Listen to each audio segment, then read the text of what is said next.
Hi students, welcome to the channel money tutorial. इस video class का topic हमारा accounting ratios.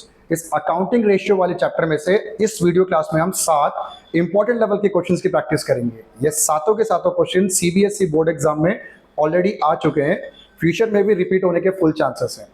जिस जिस क्वेश्चन में जो फॉर्मुलेस की रिक्वायरमेंट होगी मैं आपको इजी वे में समझाता हुआ आगे प्रोसीड करूंगा। स्टार्ट करते हैं वीडियो क्लास का फर्स्ट क्वेश्चन। ये रहा आपके स्क्रीन पर। First question, the operating ratio of A company is 80%। Operating ratio में ऑलरेडी गिवन है 80%।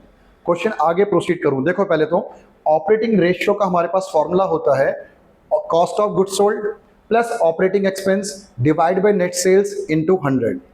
ये जो हमारा कॉस्ट ऑफ गुड्स सोल्ड और ऑपरेटिंग एक्सपेंस है ना, इन दोनों के टोटल को हम ऑपरेटिंग कॉस्ट भी कह सकते हैं। अच्छे से समझना, इन दोनों के सम टोटल को हम ऑपरेटिंग कॉस्ट भी बोल सकते हैं। या तो आप न्यूमरेटर में ऑपरेटिंग कॉस्ट लिखो या cost of goods sold plus operating expense, बात सेम है। ये नेट सेल जो हमारा होता है सेल्स माइनस सेल्स रिटर्न, इसको हम रेवेन्यू फ्रॉम ऑपरेशन के नाम से भी लिख सकते हैं। क्लियर? इनटू 100। तो क्वेश्चन में हमें ऑपरेटिंग रेशियो जो है 80% हमें गिवन है। अब क्वेश्चन में पूछ क्या रहा है, देखो, state whether the following transaction would increase, decrease और not change the ratio. Purchase goods on credit 20,000। हमने गुड्स परचेज किया 20,000 में, तो 20,000 का गुड्स परचेज करने से इस रेशियो में क्या इंपैक्ट होगा। सबसे पहले तो जो परचेज है, परचेज का कॉन्सेप्ट समझाने से पहले ये जो आगे लिखा ना कॉस्ट ऑफ गुड्स सोल्ड, इसका फॉर्मूला क्या होता है पहले मैं आपको वो लिख देता हूं। देखो, कॉस्ट ऑफ गुड्स सोल्ड का फॉर्मूला होता है opening inventory plus net purchase plus direct expense minus closing inventory. अगर हम गुड्स परचेज करते हैं 20,000 में, तो 20,000 का जो हमारा परचेज है एक तो वो इंक्रीज होगा। अगर हमने गुड्स परचेज किया एट द सेम टाइम हमारा क्लोजिंग इन्वेंट्री भी तो इंक्रीज हो जाएगा। तो 20,000 हमारा परचेज इंक्रीज होगा और सेम टाइम 20,000 हमारा क्लोजिंग इन्वेंट्री भी इंक्रीज हो जाएगा। तो 20,000 प्लस और 20,000 माइनस, इसका नेट रिजल्ट क्या होगा, सीओजीएस में कोई फर्क ही नहीं पड़ेगा। और जो कि cost of goods sold operating expense net sales में इस ट्रांजैक्शन को कोई इंपैक्ट ही नहीं होगा, so ratio will not change. Clear? तो आंसर आपको इसी तरीके से लिख के दिखाना, स्टेट विथ रीजन आएगा, क्वेश्चन नहीं। ठीक है, सिर्फ इंक्रीज डिक्रीज से नहीं होगा। अगर ये मल्टीपल चॉइस क्वेश्चन में हुआ फिर तो increase decrease no change none of this, ऐसे 4 ऑप्शंस होंगे। करेक्ट वाले को आप इसको टिक कर देना। पर अगर आपको रीजन के साथ लिखना तो रीजन आप जरूर मेंशन करना। Purchase of goods results in increase in net purchase and increase in closing inventory. As a result cost of goods sold remain unchange, so operating ratio will not change. Clear? ठीक है, इसी तरीके से part B को भी देखते हैं हम। पार्ट बी में कह रहा है पेड वेजेस रुपीज 5,000, 5,000 रुपए का वेजेस पे किया। अगर हम 5,000 रुपए का वेजेस पे करेंगे तो ये जो हमारा ऑपरेटिंग कॉस्ट है, ऑपरेटिंग कॉस्ट, तो ये 5,000 रुपए से इंक्रीज हो जाएगा, क्योंकि हमारा जो वेजेस है वो डायरेक्ट एक्सपेंस का पार्ट होता है ना, जो ट्रेडिंग अकाउंट के डेबिट साइड में आता है। तो वेजेस हमारा डायरेक्ट एक्सपेंस है, तो डायरेक्ट एक्सपेंस हमारा इंक्रीज होगा। अगर न्यूमरेटर हमारा इंक्रीज हो जाए तो operating ratio will increase. Clear? Second part.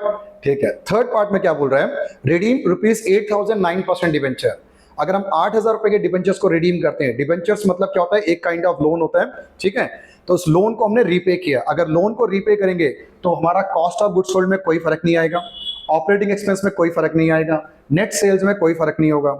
अगर किसी को भी ये जो ट्रांजैक्शन है अनइफेक्टेड है, ये तीनों के तीनों, सो operating ratio will not change. Sold goods rupees 50,000 for cash. जब 50,000 तक हम गुड्स सेल करेंगे, देखो इसका इंपैक्ट क्या पड़ेगा, हमारा नेट सेल्स 50,000 से इंक्रीज होगा। एट अ सेम टाइम हमारा जो कॉस्ट ऑफ गुड्स सोल्ड है वो भी हमारा सेम परसेंटेज से इंक्रीज होगा, सेम परसेंटेज से इंक्रीज होगा। ठीक है, सो दोनों के दोनों अगर सेम परसेंटेज से इंक्रीज हो तो हमारा operating ratio will not change. ये इसका आंसर। क्लियर? ठीक है, मूव करते हैं क्वेश्चन नंबर 2 की तरफ। Question number 2, from the following information of Shiva Limited, calculate the total asset to debt ratio. Total asset to debt ratio हमें चाहिए। इंफॉर्मेशन क्या गिवन है हमारे पास, equity share capital, preference share capital, fix assets, non current investment, reserve and surplus. समझना, equity share, preference share और reserve and surplus है ना, ये तीनों के तीनों जो टोटल करते हैं तो हमारी ये इक्विटी का पार्ट होता है। इक्विटी में शेयर कैपिटल और रिजर्व एंड सरप्लस आता है। शेयर कैपिटल में 2 टाइप के शेयर्स होते हैं कंपनी में, एक इक्विटी शेयर और एक preference share. Equity plus preference मिलाकर हमारा टोटल शेयर, इसमें अगर हम रिजर्व एंड सरप्लस को भी ऐड कर लेंगे तो हमारे पास इक्विटी आ जाता है।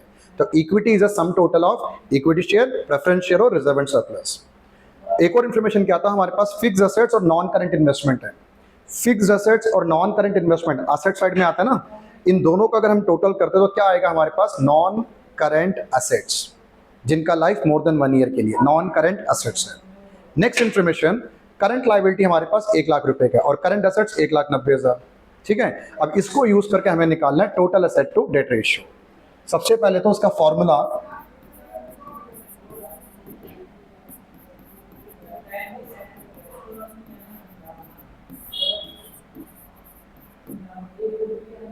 Clear, total asset divide by debt हो गया। एक बैलेंस शीट बना लेते हैं। बैलेंस शीट में सबसे पहले यहां पर non current assets, non current assets में हमारे पास दो इंफॉर्मेशन है, एक फिक्स्ड एसेट्स और नॉन करंट इन्वेस्टमेंट। इन दोनों का सम टोटल कर लेते हैं हमें, 12 लाख और 1,50,000, 13,50,000 का हमारे पास non current assets. Next information हमारे पास होता है करंट एसेट्स का, है ना। क्वेश्चन में करंट एसेट्स हमें गिवन है, current asset is equal to 1,90,000। इनको टोटल करते हैं पहले हम, 15,40,000। और बैलेंस शीट में तो हमें पता है कि जितना हमारे पास एसेट होता है सेम हमारे पास लायबिलिटी भी होगा, तो लायबिलिटी भी 15,40,000। जैसे एसेट साइड में 2 आइटम, वैसे ही लायबिलिटी साइड में हमारे पास 3 आइटम्स होते हैं। पहला इक्विटी, दूसरा डेट, डेट को ही हम बोलते हैं नॉन करंट लायबिलिटी एनसीएल, और तीसरा पार्ट होता है हमारे पास करंट लायबिलिटी का। इक्विटी वाले पोर्शन के लिए हमें क्या करना पड़ेगा, 3 आइटम जो आपको गिवन है, इक्विटी शेयर, प्रेफरेंस शेयर और तीसरा रिजर्व एंड सरप्लस। इन तीनों का जो सम टोटल होता है वो होता है हमारे पास इक्विटी। टोटल करते हैं उसको, 5 लाख प्लस 4 लाख प्लस 2,40,000, 5 और 4 9, 10 11, 11,40,000। ये तो आ गया हमारे पास इक्विटी। अब करंट लायबिलिटी लास्ट में हमें गिवन है 1 लाख रुपीज। ये बैलेंस शीट में क्यों बना रहा हूं, क्योंकि मेरे पास सबसे बड़ी चीज ये नॉन करंट लायबिलिटी जो डेट है ये मिसिंग है, और यही तो हमें चाहिए डिवाइड करने के लिए। टोटल एसेट तो पता लग गया 15,40,000। अब इस बैलेंस शीट को ड्रॉ करने से हम इजीली यहां से हम डेट हम फाइंड आउट कर सकते हैं। डेट का बैलेंस अब कितना आया, 15,40,000 में से 12,40,000 माइनस कर लो तो डिफरेंस आ गया हमारे पास यहां पर 3 लाख। मिल गया ना 3 लाख का हमारे पास डेट। अब final answer 15,40,000 divide by 3 lakh, इसको हम डिवाइड करते हैं तो आ गया 5.1:1 approx. Question number 3, a company earn a gross profit of 25% on cost. ये सबसे इंपॉर्टेंट पॉइंट है इसका, company earn a gross profit of 25% on cost, cost पे 25% है। For the year ended 31 March 2017 gross profit was 5 lakh, 5 lakh रुपए का हमारे पास gross profit है। ठीक है, तो ग्रॉस प्रॉफिट पे शायद हो सकता है कि हमें सेल की तरफ जाना हो। आगे देखते हैं, equity share capital 10 lakh, reserve and surplus है 2 लाख, लॉन्ग टर्म लोन है हमारे पास 3 लाख रुपीस का, नॉन करंट एसेट्स है हमारे पास 10 lakh rupees. Compute the working capital turnover ratio of company, हमें वर्किंग कैपिटल टर्नओवर रेशियो चाहिए। इसका फॉर्मूला क्या होता है, working capital turnover ratio, net sales divide by working capital. Working capital 2 तरीके से निकाला जाता है। सबसे पहला current assets minus current liability. Working capital की डेफिनेशन ही क्या होती है, excess of current assets over current liability, है ना, सीए माइनस सीएल। अगर सीए और सीएल आपके पास नहीं है तो एक और तरीके से भी निकाला जाता है। दूसरा तरीका होता है equity plus debt minus non current assets. ये दोनों फॉर्मूले को अच्छे से नोट डाउन करके रखना आप। दोबारा बोल रहा हूं, equity plus debt minus non current assets, दोनों से हमारा सेम आंसर आता है वर्किंग कैपिटल का। अब इंफॉर्मेशन क्या गिवन है देखो, सबसे पहले आपको gross profit due 25% on cost है गिवन है। सेकेंड पॉइंट, हमें ग्रॉस प्रॉफिट पता है और हमें चाहिए वहां से नेट सेल्स। नेट सेल्स कैसे निकालें, gross profit equal to 25% on cost. हमें पता है और मैं पहले की वीडियो में भी डिस्कस कर चुका हूं, ग्रॉस प्रॉफिट का रिलेशन 2 आइटम्स के साथ होता है। एक होता है कॉस्ट, आगे हमेशा कॉस्ट लिखना है और पीछे हमेशा सेल्स। अगर कॉस्ट के साथ 25% तो फ्रैक्शन में क्या हुआ 1/4, 25 डिवाइड बाई 100 1/4, है ना। कॉस्ट के साथ अगर 1/4 है तो सेल्स के साथ कितना होगा, 1 का 1, इस 1 को 4 से प्लस कर दो 5। बहुत सिंपल सा रिलेशनशिप है ये। अगर 1/4 ऑफ कॉस्ट है तो 1/5 ऑफ सेल होगा। अगर ये 1/10 ऑफ कॉस्ट है तो गेस करो 1/11 ऑफ सेल होगा। अगर 1/6 ऑफ सेल है तो कॉस्ट का कितना होगा 1/5 होगा। क्लियर, ये रिलेशनशिप को मैं यूज करके यहां से सेल्स की वैल्यू निकाल लेंगे। देखो कैसे, GP equal to 1/5 of sales GP हमें क्वेश्चन में ऑलरेडी गिवन है 5 lakh, 5 lakh equal to 1/5 of sale. तो सेल कितना हुआ, 5 को क्रॉस मल्टीप्लाई कर दो तो सेल्स हमें मिल गया 25 लाख।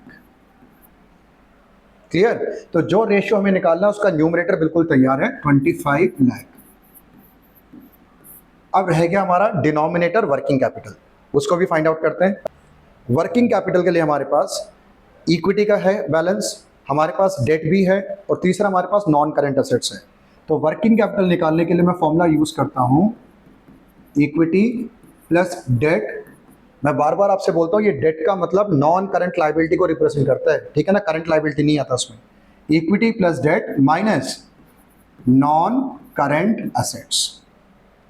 देखते हैं इन्फॉर्मेशन क्या है। सबसे पहले हमारे पास है इक्विटी शेयर कैपिटल 10 लाख और reserve and surplus 2 lakh. Previous question में भी डिस्कस किया था, एक share capital plus reserve and surplus, इन दोनों का सम टोटल जो है इक्विटी होता है, ठीक है। Share capital 10 lakh, reserve and surplus 2 lakh, इन दोनों को मिलाकर ये बना 12 लाख। डेट के पोर्शन में आते हैं, आ जाओ। डेट के लिए हमें क्या गिवन है, लॉन्ग टर्म लोन है हमारे पास 3 लाख, लॉन्ग टर्म लोन ही हमारा डेट है इसमें, ये लॉन्ग टर्म लोन।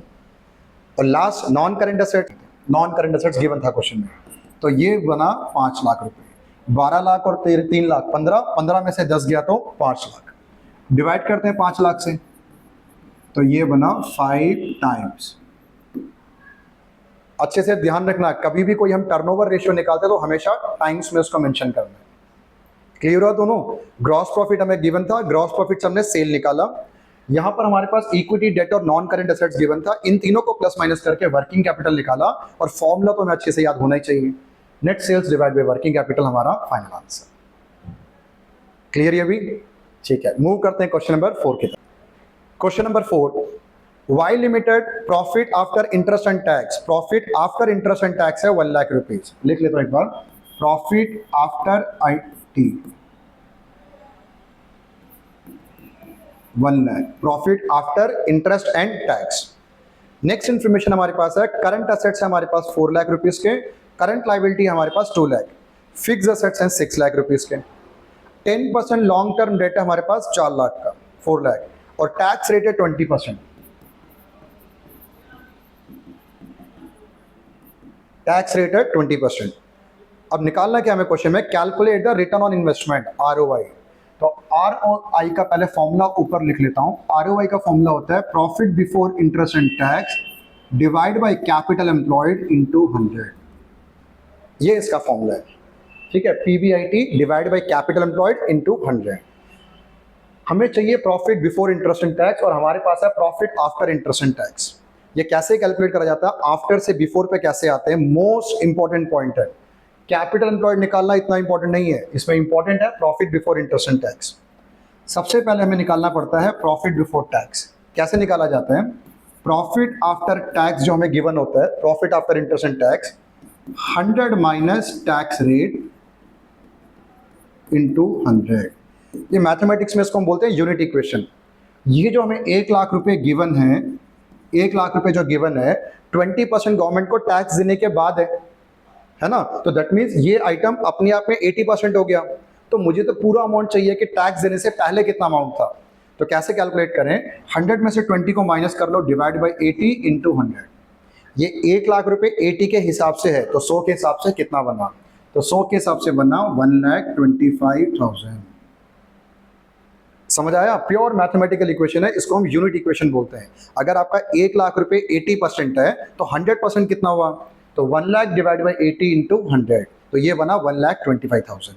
पर अभी भी ध्यान रखना, ये आपका प्रॉफिट बिफोर टैक्स है, हमें चाहिए profit before interest and tax. तो इस 1,25,000 हम क्या करेंगे, प्लस इंटरेस्ट।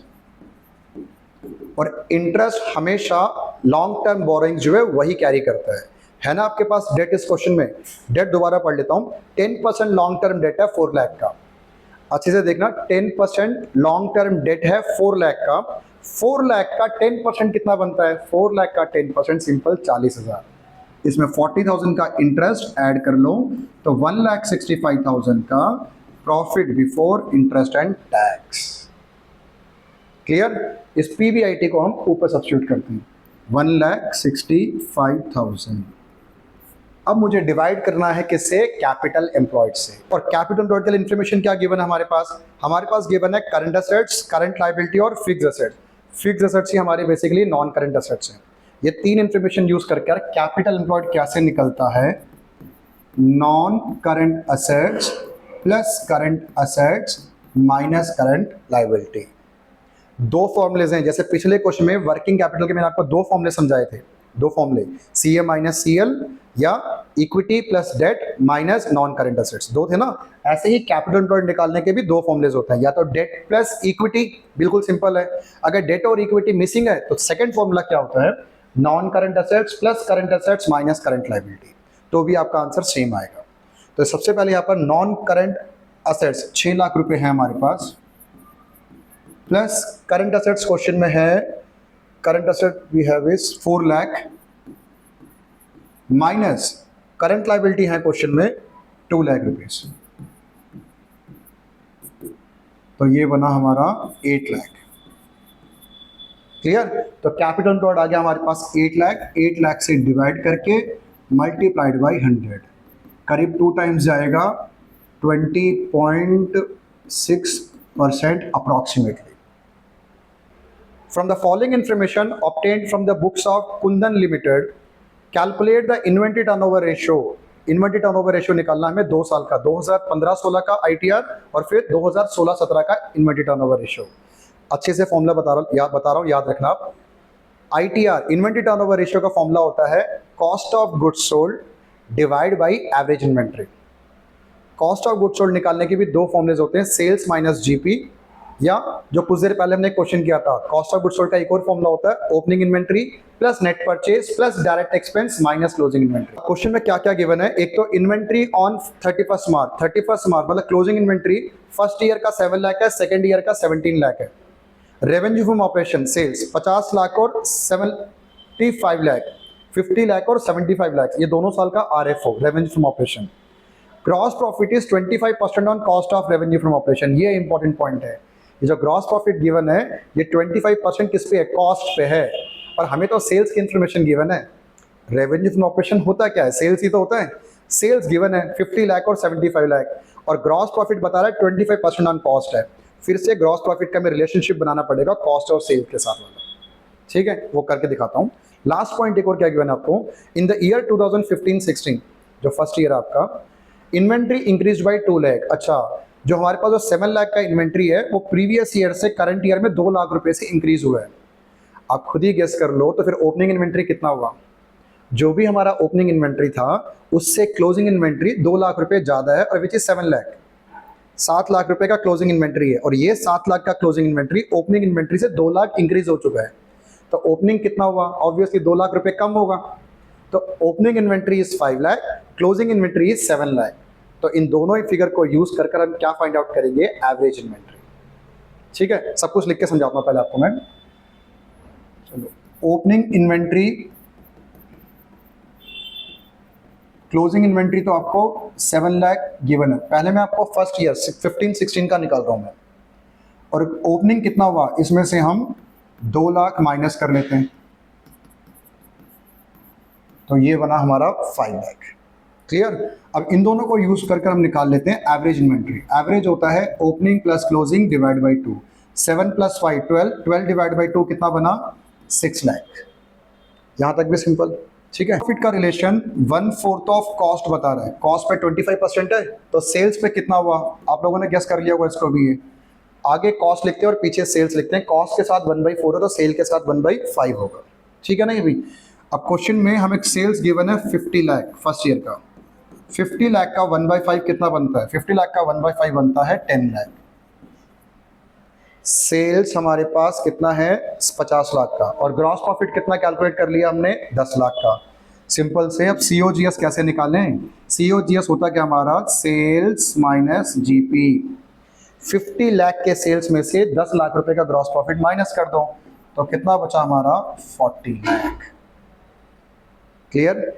ठीक है, COGS मिल गया, एवरेज इन्वेंट्री मिल गया। लास्ट स्टेप ITR निकालना है। ITR का formula COGS divide by average inventory. यहां कर लेता हूं उसको, ITR equal to COGS divide by average inventory. COGS है हमारे पास 40 लाख का, एवरेज इन्वेंट्री अभी हमने निकाला था 6 लाख का। इसको डिवाइड करते हैं 6.6 टाइम्स, अप्रॉक्सीमेटली 6.5 6.6 टाइम्स आ गया।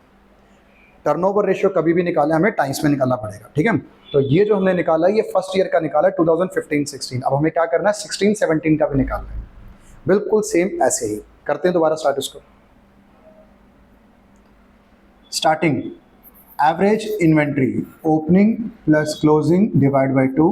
देखो जो क्लोजिंग इन्वेंट्री हमारे पास पिछले साल का 7 लाख गिवन है, जो प्रीवियस ईयर का क्लोजिंग इन्वेंट्री है वो करंट ईयर का ओपनिंग इन्वेंट्री बनेगा। ये तो सिंपल सा है, जो प्रीवियस ईयर का क्लोजिंग इन्वेंट्री वो नेक्स्ट ईयर का हमेशा ओपनिंग इन्वेंट्री बनता है।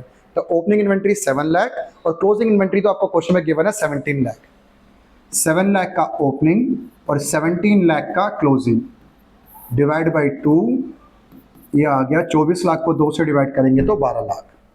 फिर सेल्स आपको गिवन है 75 लाख और ग्रॉस प्रॉफिट अभी हमने पिछले ही पार्ट में हमने वर्कआउट किया था 1/5 ऑफ सेल है, तो 1/5 ऑफ 75 लाख, तो ये हुआ 15 लाख। और कॉस्ट ऑफ गुड सोल्ड कैसे निकाला जाता है, सेल्स माइनस जीपी। 75 लाख में से 15 लाख गया तो कितना बचा हमारा 60 lakh. Clear. Again inventory turnover ratio, cost of good sold हमारे पास 60 लाख का और पास है 12 लाख, 12 लाख, तो ये आ गया 5 times. First part second part दोनों के दोनों सेम है, पर क्या हुआ 2 साल का इंफॉर्मेशन गिवन था तो हमें 2 साल का ITR निकालना था। 6th question, from the following information related to a company calculate inventory turnover ratio. ITR फिर से निकालना है, वही same formula, cost of goods sold divide by average inventory. Opening inventory है हमारे पास 2 लाख रुपीस का, क्लोजिंग इन्वेंट्री है, ओपनिंग इन्वेंट्री है 20,000, क्लोजिंग इन्वेंट्री है 22,000, परचेज 80,000, वेजेस हमारा डायरेक्ट एक्सपेंस का पार्ट है। कैरेज आउटवर्ड, याद रखना कैरेज आउटवर्ड हमारा इनडायरेक्ट एक्सपेंस होता है, P&L अकाउंट के डेबिट साइड में आता है, ये डायरेक्ट एक्सपेंस का पार्ट नहीं होता। कैरेज आउटवर्ड, कैरेज इनवर्ड होता है, कैरेज आउटवर्ड डायरेक्ट एक्सपेंस का पार्ट नहीं होता। रिटर्न आउटवर्ड, रिटर्न आउटवर्ड को क्या बोलते हैं, परचेज रिटर्न। आपको क्वेश्चन में परचेज गिवन था ना 80,000 का, 80,000 में से 1,000 हम माइनस कर लेंगे क्योंकि हमें नेट परचेज चाहिए होता है। रेवेन्यू फ्रॉम ऑपरेशन है 80,000 रुपीज का और कैरेज इनवर्ड भी गिवन है 4,000 का और साथ में रेंट गिवन है 5,000। रेंट भी ट्रेडिंग अकाउंट में नहीं आता, प्रॉफिट एंड लॉस अकाउंट के डेबिट साइड में आता है। तो जो एक्सपेंस हमारे प्रॉफिट एंड लॉस अकाउंट के डेबिट साइड में आते हैं कभी डायरेक्ट एक्सपेंस का पार्ट नहीं होते, उनको इनडायरेक्ट एक्सपेंस बोला जाता है। क्वेश्चन में से 1-2 आइटम एक्स्ट्रा गिवन होता है कि स्टूडेंट उसको यूज करके कुछ गलती करे, आप उसको यूज मत करना। सिर्फ ट्रेडिंग अकाउंट के डेबिट साइड में जो एक्सपेंस आते हैं ना वही हमारे डायरेक्ट एक्सपेंस होते हैं। तो इस क्वेश्चन में एक तो वेजेस था हमारे पास और दूसरा कैरेज इनवर्ड, यही हमारे डायरेक्ट एक्सपेंस है। सबसे पहले हम निकाल लेते हैं AI, average inventory opening plus closing divide by 2। Exam में शॉर्टकट मत यूज करना, फुल फॉर्म से ही करना, ठीक है। अगर ये मल्टीपल चॉइस क्वेश्चन हुआ तो जो मर्जी शॉर्टकट यूज करो, कोई नहीं देखने वाला। बड़े वाले क्वेश्चंस में पूरा नाम लिखना आपको। ओपनिंग इन्वेंट्री है 20,000, क्लोजिंग 22, 20 प्लस 22,000 डिवाइड बाई 2, ये 1,000, ये बना हमारा 21,000, ठीक है। 42,000 टोटल आया, divide by 2, 21,000। Next cost of goods sold, opening inventory plus net purchase, purchase minus purchase return होता है, net purchases plus direct expense minus closing inventory. Opening inventory तो हमारे पास 20,000 है, क्वेश्चन में आपको परचेज 80,000 का था और साथ में रिटर्न आउटवर्ड हमारे पास कितना था 1,000। 80,000 में से 1,000 माइनस करें तो यहाँ पर बनेगा 79,000, ठीक है। नेक्स्ट प्लस करना है डायरेक्ट एक्सपेंस। इस क्वेश्चन में हमारे पास 2 डायरेक्ट एक्सपेंस है, फाइंड आउट कर लेता हूँ। एक तो हमारे पास है वेजेस 9,000 का और 4,000 का कैरेज इनवर्ड। 9,000 और 4,000 13,000 माइनस क्लोजिंग इन्वेंट्री। क्लियर। इनको प्लस माइनस करके बना हमारा 90,000। Final answer inventory turnover ratio, cost of goods sold divide by 4.28 times. Clear? ठीक है, अब मूव करते हैं इस वीडियो क्लास के लास्ट क्वेश्चन की तरफ। Question number 7, the proprietary ratio of M limited is 0.8:1। Proprietary ratio का फॉर्मूला होता है equity divide by total assets. ठीक है, और ये हमें कितना गिवन है? 0.8 हमें गिवन है। State with the reason whether the following transaction will increase, decrease और not change the proprietary ratio. जैसे इस वीडियो क्लास का फर्स्ट क्वेश्चन था, एग्जैक्टली सेम ये लास्ट क्वेश्चन भी है। पहला पॉइंट, स्टेट विद रीजन बोले तो रीजन के साथ आंसर देना है। पहला, obtaining a loan from bank 2 lakh payable after 5 years. 2 lakh रुपए का हमने बैंक से लोन लिया। जब बैंक से हम लोन लेंगे इक्विटी में तो कोई फर्क नहीं पड़ेगा, क्योंकि ये जो लोन होता है वो हमारा नॉन करंट लायबिलिटी डेट का पार्ट होता है ना, इक्विटी में तो आता ही नहीं है।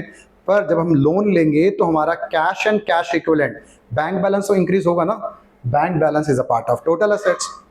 अगर हमारा न्यूमरेटर में कोई फर्क नहीं पड़ता और डिनोमिनेटर इंक्रीज होता है, रेशियो विल डिक्रीज। तो फर्स्ट वाले पार्ट का आपने कैसे आंसर देना है? Obtaining a loan from bank results in increase in total asset, so property ratio will decrease. ये इसका रीजन है। समझ आ गया reason? Second part, purchase machinery for cash 75,000। अगर हम मशीनरी परचेज करते हैं, इक्विटी तो अनअफेक्टेड, इसमें कोई फर्क ही नहीं पड़ेगा। पर ये जो हमारा टोटल एसेट है, टोटल एसेट, जितने रुपए से हमारा मशीन आएगा उतने ही रुपए से हमारा कैश एंड कैश इक्विवेलेंट कम हो जाएगा, कैश या बैंक बैलेंस कम होगा सेम अमाउंट। तो net result is proprietary ratio will not change. Clear reason? Next part इसका, redeem 5% redeemable preference share of 1 lakh. 1 lakh रुपए के जो हमारे प्रेफरेंस शेयर्स हैं वो तो इक्विटी का पार्ट होता है, उसको हमने रिडीम किया। अच्छे से समझना मैथमेटिक्स, अगर हमारा न्यूमरेटर अगर 1 लाख से कम होगा, पैसा दिया है तो डिनोमिनेटर भी कम होगा क्योंकि वो टोटल एसेट का पार्ट है। न्यूमरेटर डिनोमिनेटर अगर सेम अमाउंट से रिड्यूस होता है, सेम अमाउंट से रिड्यूस होगा, तो ratio will decrease. Both equity and total asset decrease by same amount, so proprietary ratio will decrease. Clear है? लास्ट पार्ट पे मूव करते हैं। लास्ट पार्ट है issued equity share to vendor of machinery purchase for 4 lakh. हमने क्या किया? वेंडर से हमने मशीन परचेज किया, वेंडर से हमने मशीन परचेज किया, मतलब उधार पे परचेज किया, वेंडर हो गया। ठीक है ना? तो वेंडर को हमने क्या इशू किया? Issued equity share to vendor. Equity share हमने इशू किया, हमने 4 लाख रुपए का मशीन परचेज किया, at the same time 4 lakh रुपए का हमने शेयर्स भी इशू करे। न्यूमरेटर और डिनोमिनेटर तो दोनों के दोनों 4 लाख से इंक्रीज होगा। मैथमेटिक्स में रेशियो में कभी भी न्यूमरेटर डिनोमिनेटर अगर सेम अमाउंट से इंक्रीज होता है, रेशियो विल इंक्रीज। इसका सी पार्ट का जस्ट ऑपोजिट डी पार्ट है। सी पार्ट में दोनों डिक्रीज हो रहे थे सेम अमाउंट से, डी पार्ट में न्यूमरेटर डिनोमिनेटर दोनों सेम अमाउंट से इंक्रीज हो रहे हैं, सो रेशियो विल इंक्रीज। ये इसका आंसर होगा। Both equity and total asset will increase by same amount, so proprietary ratio will increase. Clear? I hope कि आपको इस वीडियो क्लास के सातों क्वेश्चन अच्छे से समझ आया होगा। बाकी चैनल पेज को जरूर विजिट करना। मैथमेटिक्स अकाउंटेंसी से रिलेटेड कई सारे वीडियोस रेडीली अवेलेबल है जो आपके लिए हाईली काम आएगा। साथ में CUT एंट्रेंस एग्जाम के भी कई सारे वीडियोस आपको मिल जाएंगे, उसको भी गो थ्रू करना, आपका बेनिफिट जरूर होगा। मिलता हूँ नेक्स्ट वीडियो में, तब तक आप इन क्वेश्चन की प्रैक्टिस करते रहो और खुश रहो।